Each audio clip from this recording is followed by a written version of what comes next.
Bom, gente, aqui é Erika Taróloga, minhas experiências paranormais. Vim para mais um relato. Obrigada por estar no meu canal. Por favor, se inscreva, deem like no meu canal, compartilhe o vídeo, entendeu? Eu vou trazer um caso que aconteceu comigo na minha vida pessoal e foi uma situação muito dramática. Bem dramática. Foi quando eu coloquei um apartamento meu para vender, um apartamento que eu tinha, e já faz muitos anos. Eu não vou dar data porque eu não quero expor ninguém envolvido, para variar. Eu não quero expor ninguém envolvido. Eu estou apenas falando das minhas experiências paranormais. E por isso eu trago esse caso, porque é uma coisa que eu passei, que foi assim. O apartamento era pequeno, estava num lugar que era valorizado e eu coloquei para vender. Ok, naquele momento o pessoal do meu prédio soube que estava para vender e eu estava morando nele e vendendo. E vieram pessoas do meu prédio ficar incomodadas com eu vender pelo preço que era justo, que era o preço do mercado. Era o preço justo, o preço que ele valia. Queriam que eu colocasse por menos da metade do preço para poder indicar um amigo para comprar, para o amigo ter uma vantagem. E eu me neguei a isso e eu sofri um incrível bullying do meu prédio. Até pessoa que era síndico do prédio veio até mim me ameaçar e dizer que eu não ia conseguir vender, a não ser que eu vendesse para um amigo dele, que pelo preço que era tipo 70% a menos do que ele valia no preço justo do mercado. E veio me ameaçar. Veio uma pessoa que se dizia religiosa lá, me praguejar na porta.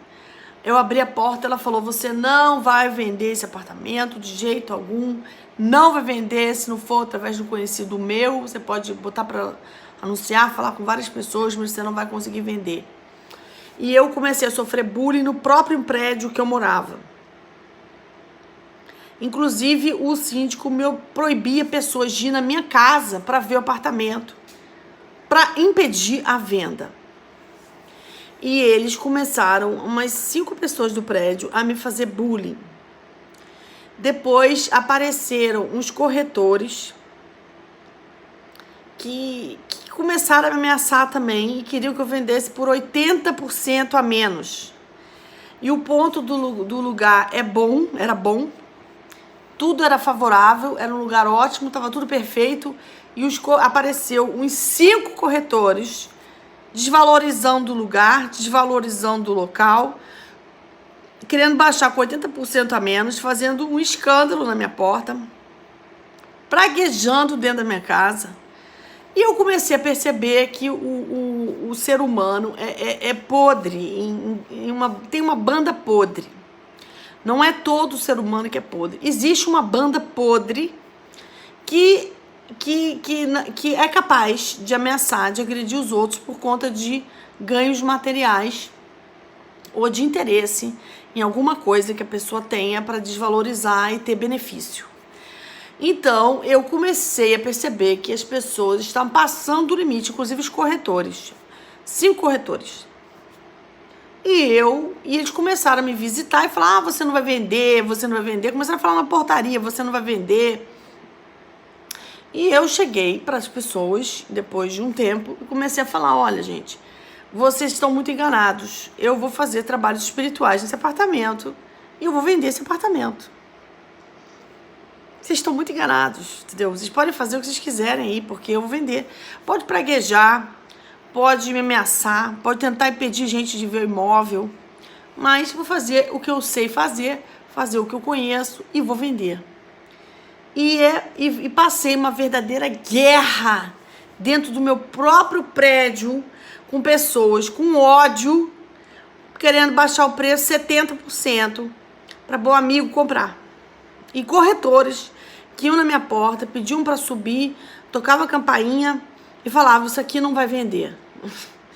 Foi aí quando eu percebi essa movimentação absurda, maligna dessa banda podre, porque eu não acho que todo ser humano é banda podre, eu acho que tem um grupo que é, e eu já identifico. A gente já identifica, a gente acaba identificando. Porque o prédio era 8 por andar, então tinha muita gente no prédio. A banda podre foi um grupinho de 5 pessoas que se manifestou como banda podre, que eu chamo. O apelido que eu dou pra eles é a banda podre. Bom, eles me infernizzaram por 2, 3 meses. Aí eu comecei a fazer meus trabalhos espirituais. Trabalhos que eu sei fazer, que eu tenho mão pra fazer. E comecei a fazer minhas coisas. E eu comecei a falar com eles, isso aqui, vocês estão com guerra? É guerra? Então é guerra. E eles achavam que por eu ser lourinha, e era idiota, burra, entendeu? Que eu fosse uma débil mental. E eu falei assim, ó, é guerra? É guerra. E esse prédio que eu fiquei, gente, era tanta coisa absurda que acontecia lá dentro, que eu falei, gente, eu não sei se ele é o retrato do Rio de Janeiro. O Rio de Janeiro, acho que virou um hospício coletivo. Eu não sei se é o retrato do Rio de Janeiro ou se tem muitos prédios que são iguais a esse. É capaz de ter muito prédio com esses problemas, até pior. Eu já até tô acreditando. E eu fiz meus trabalhos espirituais na casa, no apartamento. Fiz as coisas que eu queria fazer, avisei que eu ia fazer, fiz. E foi, assim, uma coisa que em 2 meses eu vendi pelo preço que eu queria, que era justo e que estava no mercado. E na hora que eu vendi, eles fizeram outro escândalo, tentaram, enlouqueceram. Aí quando eles souberam que eu vendi, eles piraram, entendeu? Aí eu tinha que encontrar com eles, sabe, agressivos, com raiva. Eu só estava observando isso. Fiquei observando e falei, não é possível, gente, como que pode os próprios vizinhos, 5 pessoas, né? O prédio devia ter umas 8 por andar, 10 andares, então pelo menos umas mil pessoas tinha no prédio. Eram 5 para 1000, então a faixa era pequena, da banda podre era 5 para 1000. Mas aí, depois que eu vendi, que eles descobriram que eu tinha vendido, que eu ainda estava no imóvel, que eu fiquei no imóvel 50 dias antes de entregar, eles fizeram foi uma pachorra, sabe? Uma pachorra. E eu comecei a assistir isso, eu falei, gente, vocês estão brincando comigo? Eu sou criada em terreiro, passei a vida toda em terreiro, desde meus 14 anos de idade. Eu mesmo me joguei pra dentro do terreiro. Vocês vão fazer comigo isso? Ah, vocês vão fazer com outra pessoa. Vocês vão fazer com outra pessoa. É um grupo de máfia.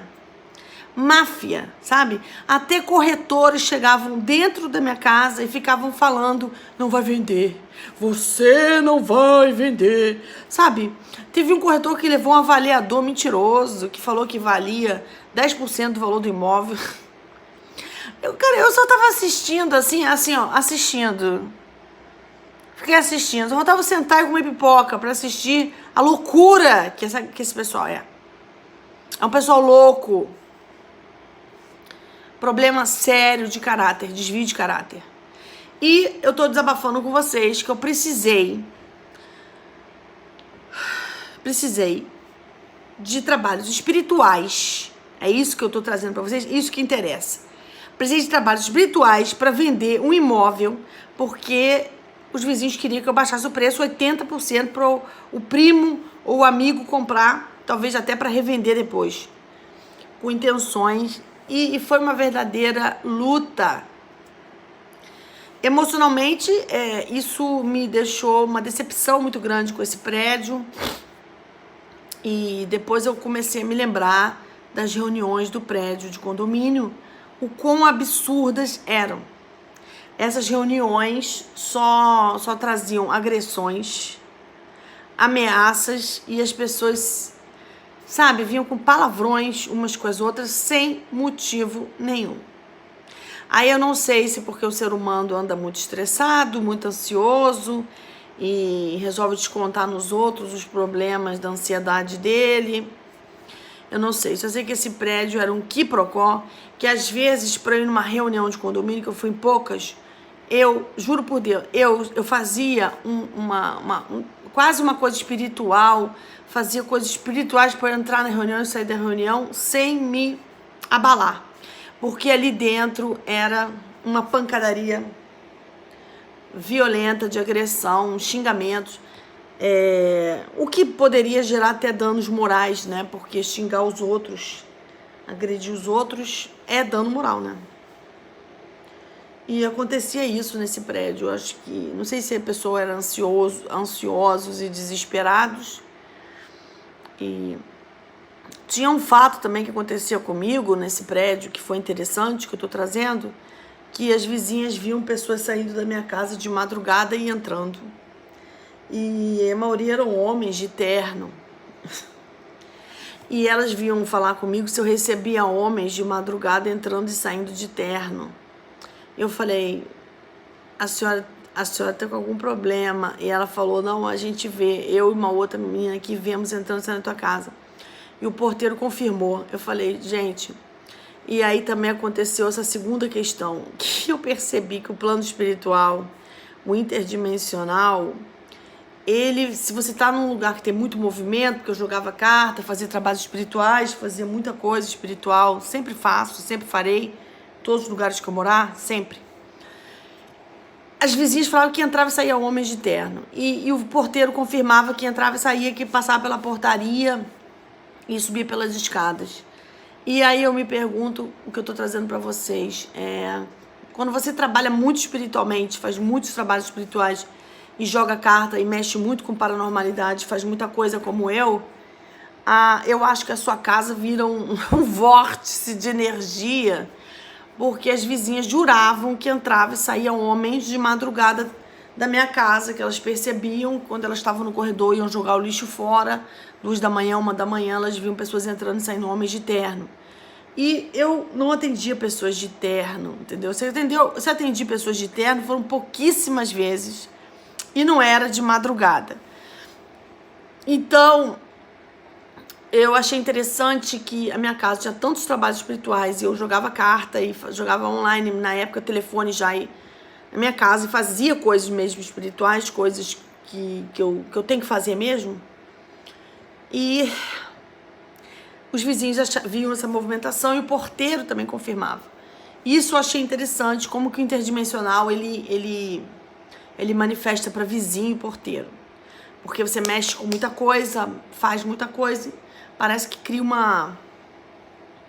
um trânsito energético de presenças, de espíritos, né? Que transitam pelo lugar e as pessoas percebem. Isso me gerou um preconceito, porque a pessoa achou que era homens mesmo que entravam na minha casa e saíam 1 da manhã, 1h30 da manhã, quando a mulher jogar o lixo, quando algumas pessoas comentavam, e porteiro. E sobre essa guerra espiritual para vender o imóvel, porque essa guerra até de alguns corretores, o que eu acho um trabalho baixo de alguns corretores, não são todos, mas são alguns, não estou falando que são todos, de baixar o preço do imóvel 80% para revender para algum investidor, para eles revenderem depois aquele imóvel por muito mais e ganharem comissão por fazer isso. Que eu sei disso, porque eu fui me informar. E isso me deixou muito decepcionada, até com a corretagem. Hoje eu só trabalharia, só teria contato e indicaria a pessoa com um corretor extremamente mais ético. Porque tem uns que são abaixo da linha da ética. Porque você desvalorizar um imóvel 80% é má fé. Má fé. Mas não foi só os corretores, alguns, não foram todos.